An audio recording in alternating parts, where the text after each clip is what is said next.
Mesotheliomahelp Ask a Nurse interview session. We have Ellie Erickson and Lisa Hyde Barrett. Ellie has more than 30 years of experience with bedside nursing. She has been working in the surgical intensive care unit at Brigham and Women's Hospital since 1985. Prior to that time, she worked in the cardiothoracic ICU and the ICU float pool. Ellie is committed to raising awareness for asbestos dangers and asbestos-related diseases. Lisa Hyde Barrett has been a thoracic surgery nurse for nearly 25 years and has had the privilege of caring for countless mesothelioma patients over the years. Lisa is always looking for a way to make the difference and help patients through their mesothelioma journey.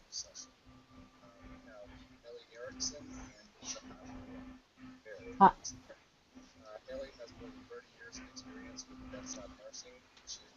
So my name is Lisa Barrett, and this is Ellie Erickson, as you can see us both. My name is Ellie Erickson.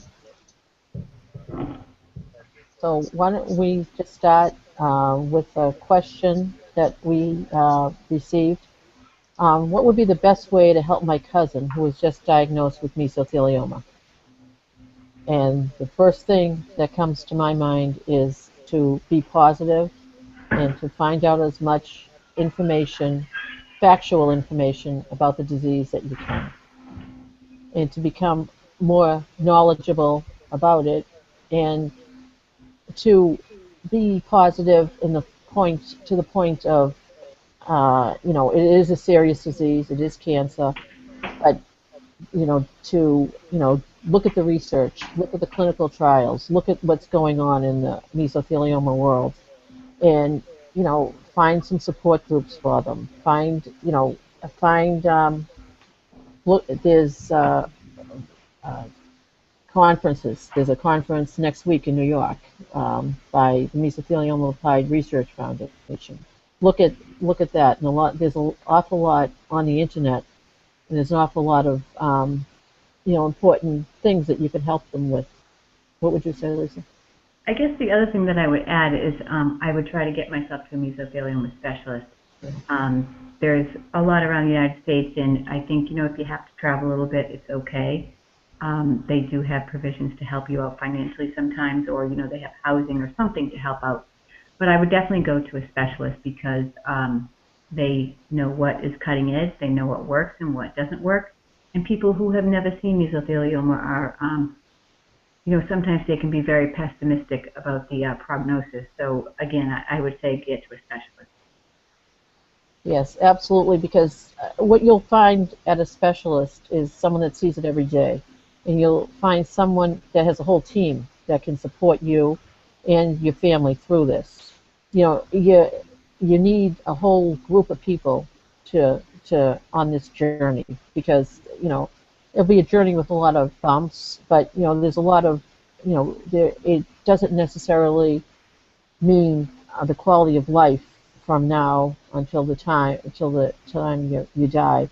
The quality of life could be very good. So right. you need, like Lisa said, you need to get to a specialist. You need a team, and you need a specialist. That necessarily doesn't mean that you have to have your treatment, in a far-off city. Most of the time, you can have the chemo or whatever is, you can go there for the surgery and then go close to home for the chemo and the follow-up. It's just, a whole team that, sees meso all the time, because it's a very rare cancer. It's only 3,000 cases about a year in the United States, as compared to, 230,000 of lung cancer. Mm-hmm. And lung cancer is the most prevalent cancer, in the United States anyway. So I would say best way to help them is to get some knowledge, There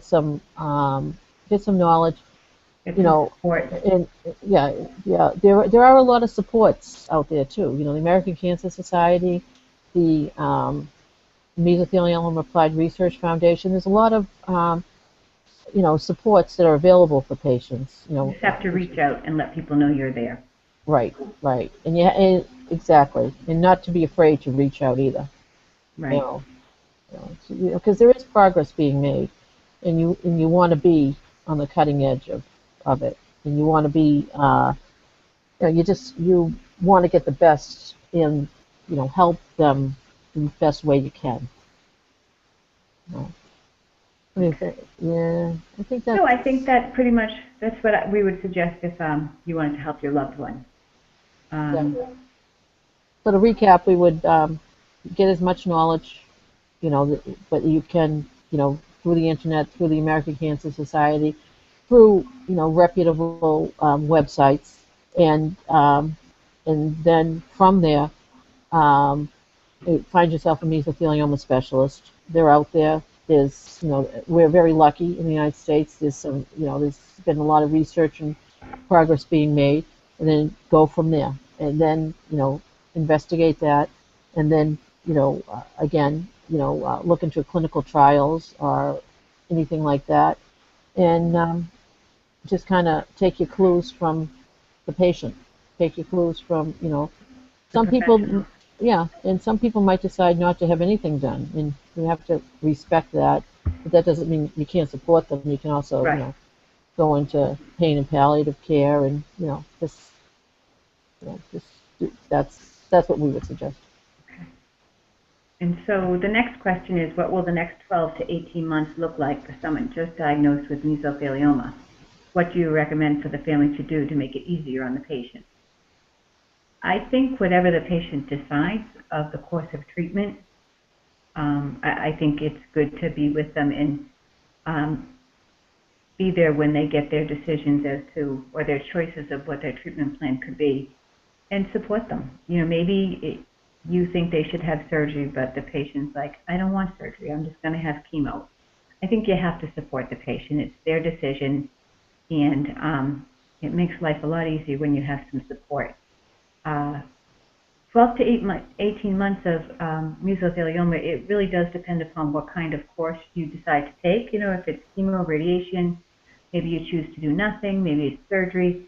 That road looks very different with every different option that is available. So it's kind of it's a tough question just to answer and not be too vague about it, but And it if you take also would depend on the stage of the mesothelioma, the type of mesothelioma, you know, the uh, location, the yeah, location, it has it gone anywhere else, and also a lot depends on the functional status of the patient. The functional right. status is how can you do your own activities of daily living? Are you functioning? Are you able to withstand the treatments?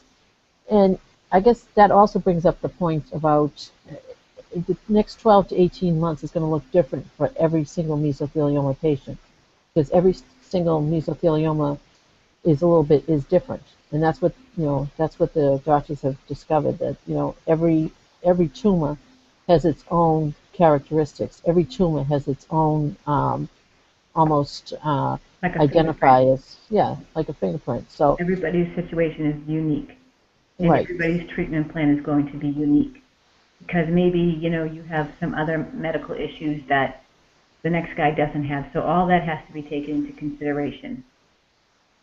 Yeah, and again, you just have to. I guess at this point, the next 12 to 18 months, during that time, the most important thing, one of the most important decisions is your care team. You have to have a team that you can work with. That you're all working towards the common goal, that you feel comfortable with, that understands your wishes and goes from there. You know. You just have to have that trust, and what do you recommend for the family to do to make it easier? It's like what Lisa said, just be there and take your clues from the patient. Just do what you can. I mean, there's so many people in the world today that don't have a lot of support, and so that's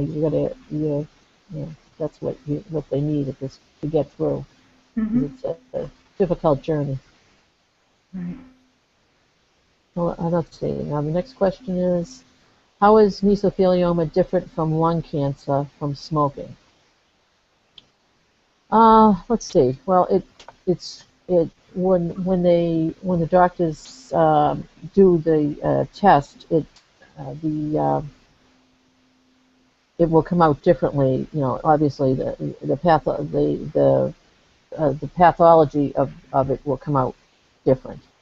It's interesting with lung cancer from smoking. That is one of the leading causes. Lung cancer is, again, the cause leading cause of, it's the biggest cancer in the United States, and in both men and women, which is kind of interesting, and causes more deaths than the next three cancers combined, which are colon, breast, and prostate.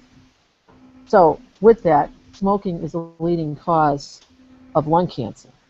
Um, and they also know that exposure to asbestos can cause lung cancer, can lead to lung cancer. But it's kind of interesting that if you're exposed to asbestos, and that that can lead to lung cancer, but doesn't necessarily translate into mesothelioma. Again, meso is a very rare. It's only 3,000 compared to what 220,000 a year. So the numbers are small on this disease. So. And the other thing is that trying to get a diagnosis of mesothelioma can be very, very difficult, opposed to lung cancer. A lot of times these diagnoses come from biopsy. Maybe it's in the OR or spine needle aspiration. But mesothelioma can be very, very difficult to diagnose. Sometimes you could have a patient, you will meet a patient who is already lined up for surgery, and they had 3 attempts on getting a diagnosis because it's so difficult to diagnose. So that's another reason why you want to go see a specialist, especially if you've been exposed to asbestos and you are developing symptoms that are out of the norm. Getting a diagnosis of mesothelioma is much harder than just the routine lung cancer that people diagnose every day. So, oftentimes people have fluid buildup in their chest, and that's how it starts. So that's another difference between lung cancer and mesothelioma. All right, so now, according to the American Lung Association, the combination of asbestos exposure and smoking greatly increases the risk of developing lung cancer. Non-smoking asbestos workers are 5 times more likely to develop lung cancer than non-smokers not exposed to asbestos. So if they also smoke, the risk factor jumps to 50% or higher. So environmental factors can also increase the risk of lung cancer. But so I guess again, there is different criteria for the lung cancer and for the mesothelioma. The next question is about, my father was exposed to asbestos 30 years ago or so. For over a year, no mask, working with asbestos. Should I be worried, and is there anything he should do to take care of himself? There's no sign of anything, but worries me that he was exposed this much to the dust. I think I would be worried too if that was my father. I think that oftentimes people who are diagnosed with meso, they will tell their siblings that they've been diagnosed, and oftentimes the siblings will get like routine serial chest x-rays to make sure that they are without any evidence of any growth in their chest. So I would say if you could get a routine chest x-ray, I think that's a great start. And of course, if you have any symptoms of, shortness of breath, coughing, pain in your back or chest, those are all very vague symptoms, but they do sometimes, that's how the onset of meso starts. So I guess my best advice would be that I would get a chest x-ray routinely. Ellie, what would you suggest? I would agree with you, but I think you'll also find physicians that a lot of the doctors will say that it won't do any good. They're just doing it more to placate you. I guess there's no evidence that would support that you'll be found earlier with lung cancer or with mesothelioma anyway. So, but I would agree with what you said though, because but again, the number of people that actually come down with mesothelioma compared to the number of people that are exposed to it is incredible. It's estimated there's like 20 million people in the United States that are exposed to asbestos, and again 3,000 a year. So the other thing that they're working on is there seems to be some genetic, maybe there's some familial genetic component to it, and that's really what they're looking at, and they're looking at different genes like the BRCA gene, different ones like that might, you know, uh, you know, provide a breakthrough at some point in research and.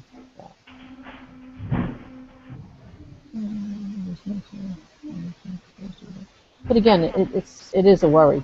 There's no doubt about it. It is definitely something you just worry. You don't want to, but you just worry about it.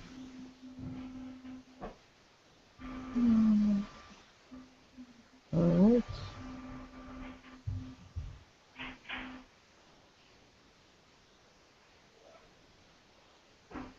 You want to go to the next question? Yeah, you want to go? You want to do the next one? Yeah. Okay. So it says, my father was diagnosed with mesothelioma recently, and I would like to know what my family can do to assist him, what we should expect in the coming months, and any other tips you have. Thank you. I think it's similar to maybe a previous question or two, but one thing that does pop in my mind that maybe we haven't spoke about is, besides giving the support and getting to a specialist, I think the other thing would be that I would focus on nutrition if I could, because these people get nutritionally depleted so quickly, and if you can keep their nutritional status up, their weight up, I think that's, it's 20–35% of just kind of staying healthy. Again, I would get to a specialist, I would get support from my family, I'd get myself a team, and it doesn't have to be a team of surgeons. It can be, your family can be the team, who's going to take them for, rides to the hospital, the doctors, and, just try to, who's going to make life, easier for them. I think that's what I would say. What about you, Ellie? Yeah, I agree, and I think also one thing that we talk about sometimes too is like getting a notebook together and kind of keeping it all, keeping records of, okay, yep, in September he was diagnosed. October we started chemo. It's interesting to look back too, and you can refer to them as the journey goes on. It gets very confusing when you go to multiple doctors, multiple, and everyone, in multiple. You have your primary care physician, you have your mesothelioma team, you have your oncologist, you have everybody, and it just gets confusing for everyone. So I would almost get a spiral notebook and put everything in it, and just kind of file it away, and it will help all of you more than anything, look back and also to, refer to it to see if. I think that's a great idea, and I just thought of one more thing, because sometimes when somebody gets sick, whether they have surgery or chemo, and you have the patient in the center, and then you have all the family members around them, and the phone is ringing constantly because people are, wondering how so-and-so is doing.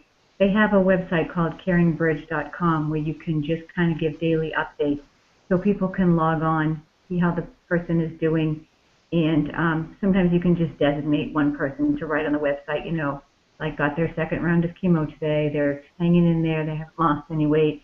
It's just like, little blurbs where, you don't have to have, a telephone constantly having to call people and update them, because people really are concerned and are wishing them well. But sometimes when you can just go on the website, put in a couple of remarks for the day or maybe every other day, and it kind of pacifies everybody, and everybody feels like they're still in tune with what's going on. Yeah, that's a great idea. That can really help a lot. And also, as time goes on too, because at the beginning, like with anything, at the beginning, there's everyone rallying around, but life goes on. So after a while, you have people are still interested, but they have to lead their own lives. The Caring Bridge really can help keep people connected and as you go forward. Yeah, that's a good one. So, okay, so we have another question. Um, I have heard that mesothelioma patients often have both chemotherapy and radiation, and sometimes surgery, sometimes all three. I know about the side effects of chemotherapy, but I don't know much about radiation and its side effects. Can you talk about that? You know, I guess it's. I just want to reemphasize that one point that it's not like one size fits all. It's kind of, sometimes people have chemotherapy, then they have surgery. Sometimes they have surgery, then they have chemotherapy. Sometimes they just have chemotherapy, and sometimes they have radiation. They have radiation for the chest wall. They have radiation for different things as the journey goes on. So it's a lot of times people can have all three, right, Lisa? Yeah, they do. And so I would say the side effects that I'm familiar with radiation, I'm certainly not a radiation specialist, but usually if you go for radiation, it's consecutive treatments Monday through Friday to a certain area. It's, usually I think it's probably between 15 and 30 treatments. It can be very difficult. It can be very grueling. I think fatigue is the #1 side effect. Mm-hmm. And I think the burning of the skin, people, will say that it was like the worst sunburn of their lives.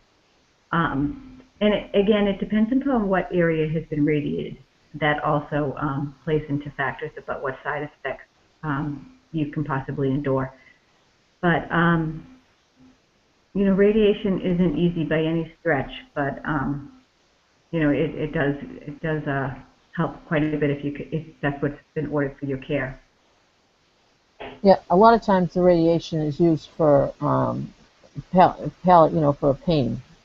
For if you're having if the tumor is impinging on a nerve that's giving you a lot of pain, and that's kind of and sometimes it's used in the course of the treatment To shrink the tumor and yeah, exactly, and to after a humanectomy to get any other spots that might be there. But again, like Lisa said, fatigue is usually the one that people really complain about. They feel great the first week or so, and then it just hits them the third week, and it's just overwhelming fatigue. And I guess that's maybe we should say a little bit more too about at this point about pain. Pain management has come a long way in the past 10, 15 years, and a lot of the there's specialists in that area, pain and palliative doctors, and there's ways to keep patients very comfortable, so that it's not something that that they should be totally focused on. That the pain won't be under control, because they've come a long way in the last few years, especially with any of these side effects. There's creams, there's different things that people can do.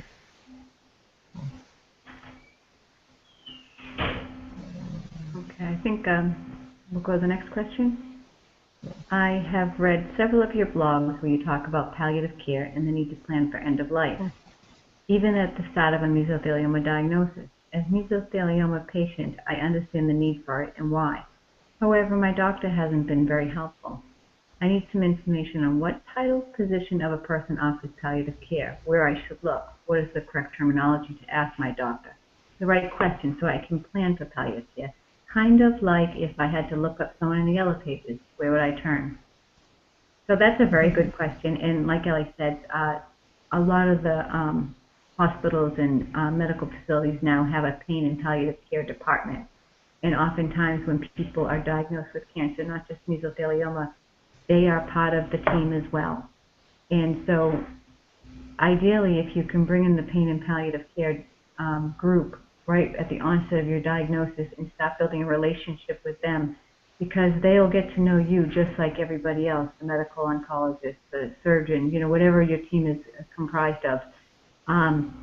They'll develop the relationship with you, and they'll learn what works for you and what doesn't work for you, and as if the pain gets better. They really are very, very, it's a great asset to have on your medical team.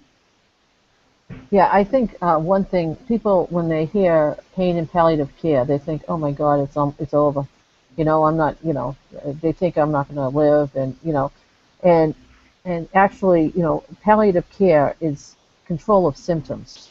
It's to make people as comfortable as possible with the symptoms. It doesn't necessarily mean that the end is near. It, their focus is to manage the symptoms, and the symptoms of mesothelioma, a shortness of breath, pain, chest pain, so they can have regimes, that, sometimes after surgery you might have a post-thoracotomy, neuralgia or something like that. They can, they're experts in the field.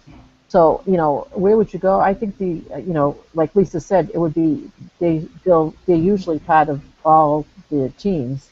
But if you're, maybe you go to a mesothelioma specialist and now you're being followed by an oncologist. Ask your oncologist; they would know, because the oncologists, they work pretty closely with them, because the whole thing is to, the other thing that palliative care can do too is help with the psychological pain, the pain of having mesothelioma and having to deal with it. Yeah, because the anxiety, if you're short of breath, you get anxious, but did you get anxious before you get short of breath? Yeah, that they can work with you. And again, coming back to what I said before, if you have a notebook and you keep very good, like, records of what, the pain, when the pain started, when it was its worst, that can help them get down to it, because it's tricky trying to figure out, the pain regime, and everyone wants, you to be, as comfortable as you possibly can. And the way that they can do it is you're an active part of it. You just say, you come in with your notebook and say, okay, well, I have continuous pain. They say, okay, well, we can, for continuous pain, we'll do this. Whereas maybe you're having a sharp neuralgia. Maybe you're having peripheral neuralgia. Maybe even if you're having, you have to stop the cancer treatments or the chemo treatments, because it's just too painful and debilitating. But in order to sort that all out, you would be the expert on it. The patient would be the expert on it, and then explaining it to the specialist could really help you. But I would say your oncologist, your medical team, like Lisa said, or anything. So the one other thing I wanted to add, which isn't really about palliative care, but another person I think who should be on the team is probably a social worker, somebody who can, kind of just sit with you and kind of figure out where you're coming from, where you are emotionally. Maybe you just need someone to talk to, or maybe you need, some help with, I don't know, maybe with, lodging or something. And I think those social workers are really worth their weight in gold. So again, I would get hooked up with a social worker as well, because this is going to be a long road. And, the more support you have and the more expertise you have, your road is going to be that much smoother. Well, that brings up another good point, Lisa. Caregivers and caregiver support. Caregivers are, most of the care is given now, not in hospitals, but it's given by loved ones and family members at home. And that's a huge burden. If you're not used to, it's not a burden, probably isn't the right word, but it's a huge responsibility. And if you're not used to, even if you are used to it, it's virtually impossible to take care of someone 24/7 and maintain your own health. I mean, there's a lot of studies out there that say that people that take care of someone and go through a long journey like this, and then at the end, if the patient dies, usually something happens to their health within a year, and they're not sure of the reasons, but they expect that it's probably the stress of collective stress of taking care of someone, and going on this emotional journey with someone that it just takes a toll. So if you're the caregiver, you got to remember to take care of yourself. You can't totally, you just have to make time for yourself, and that's something that the families could do too. One of the first questions was how can we support, my cousin? Well, maybe you could take out your cousin's wife or your cousin's husband, just, go out to lunch or just do something to get them off of the whole thing. I mean, caregiver stress is a huge thing that's being studied and just actually being recognized in the last couple of years. Mm-hmm. You know, it's just it's huge. Okay. All right. Next question is, I have read so much about genetic biomarkers in oncologists who are leaning towards personalizing care for mesothelioma.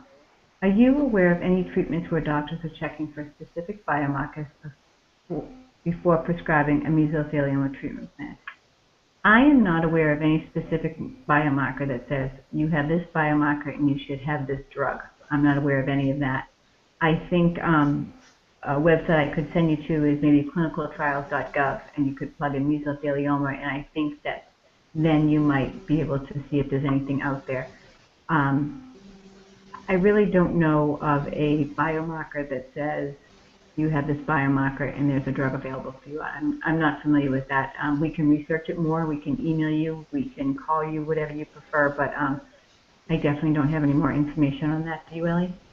The one, what was it, the Brat one that they're researching that runs in families, I think. That was the one that I had heard of. And there was this, yeah, here it is. The BAP1, scientists have found that individuals who carry a mutation in a gene called BAP1 are susceptible to developing two forms of cancer, mesothelioma and melanoma of the eye. When they're exposed to asbestos, the risk of developing mesothelioma may be markedly increased. This is all was a study from 2011, and the way they did it was 2 U.S. families that had a high incidence of mesothelioma as well as other cancers, and it, again, like Lisa said, it was out of the National Cancer Institute. It was funded. It was at the University of Hawaii. There's a lot of that going on, but that's all coming under like the personalized medicine. You know, there is a lot. That's the advantage of having mesothelioma now instead of 10 or 15 years ago. That the research is being done and they're making breakthroughs all the time. So, like Lisa said, check out clinicaltrials.gov too, because they have that, and the National Cancer Institute would have a lot more, specifics, and the clinical trial is very interesting. There's I think there's over 100 right now clinical trials going on with mesothelioma, and only the statistics are only 5% of the patients, participate in them.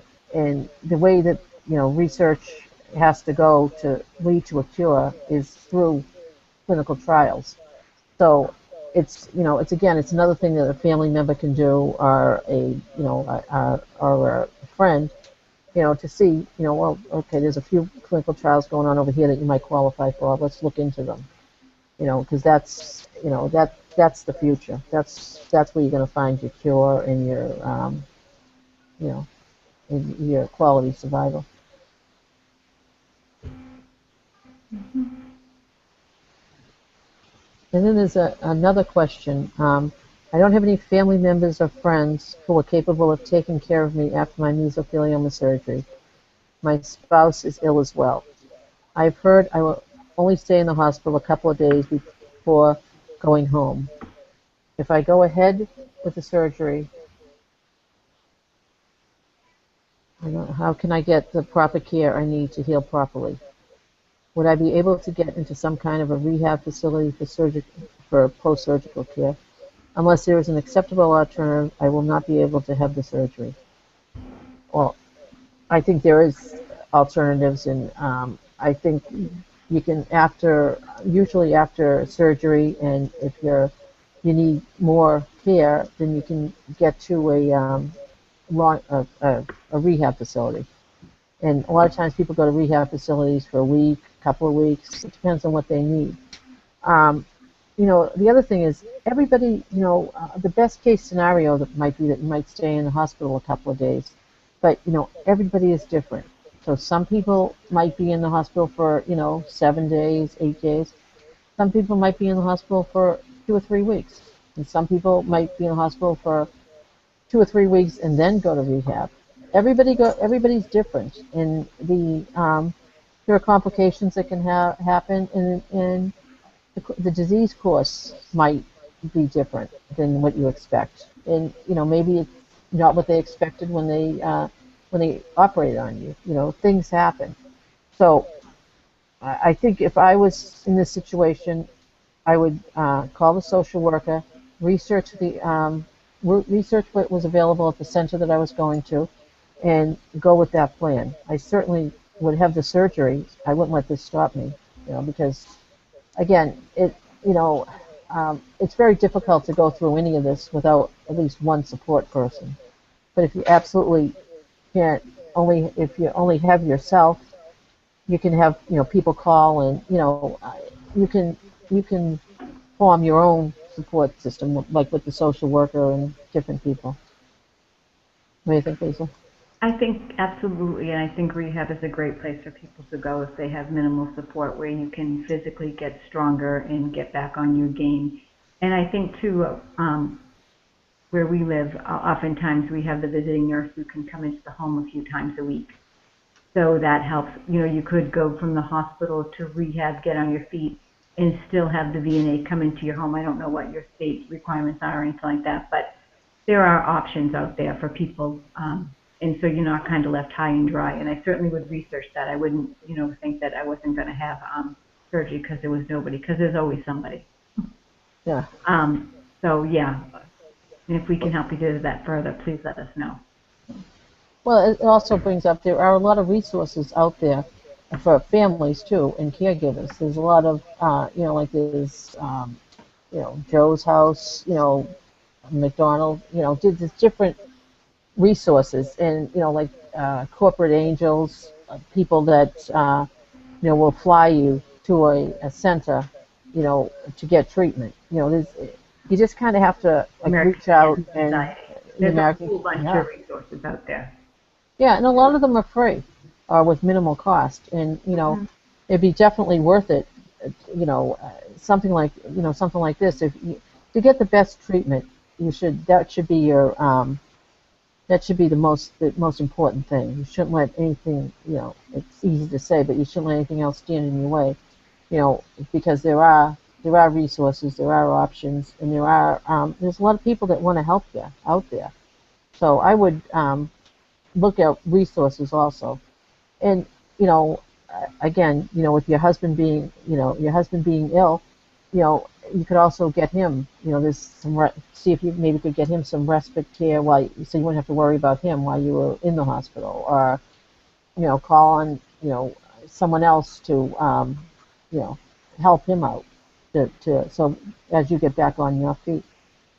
It's again, there are a lot of resources. There's a lot of information. There's a lot of it gets complicated. So feel free to call us, or email, whatever, because this is just a special interest of ours, and we have a lot of information. Might not be presenting it well, but we have a lot of information. And so that's the thing why this conference has kind of come to life, is because oftentimes we see people who are just, their loved one has surgery, and you watch the caretaker kind of fumble, or the patient fumble, and we just want to help people. It's not for, there's a lot of groups out there that help, and we're trying to promote the conferences that are maybe in your local hometown. Like Ellie said, there's a lot of people who do such good work, and that whole Mesothelioma Awareness Day is coming up. So if we can do anything to improve someone's life who's been struck by mesothelioma, we are all for it. So we appreciate your time tonight. Yeah. That was exactly. Like Lisa said, there's a lot, there's a conference next week, and there's also a lot of websites out there too that are very informative. I would say the National Cancer Institute. I would say Mesothelioma Applied Research Foundation. the NCI, National Cancer Institute, plus the American Cancer Society. It just goes. There's a lot of them, and they all have up-to-date information. So I would encourage people to look at those sites and to go from there. You know, And contact us if we can help you in any way. yeah. Well, I'd like to thank Ellie and Lisa for taking so long today. Really great questions, really great answers. A lot of really informative information there. This is the first of a series of interview sessions that we're going to do. So feel free to get your questions in, and we'll post on the Mesotheliomahelp website the next updated schedule for the interview series. But again, thank you so much for taking the time. A lot of really great information. Thank you. Thank you. Thank you. Thank you.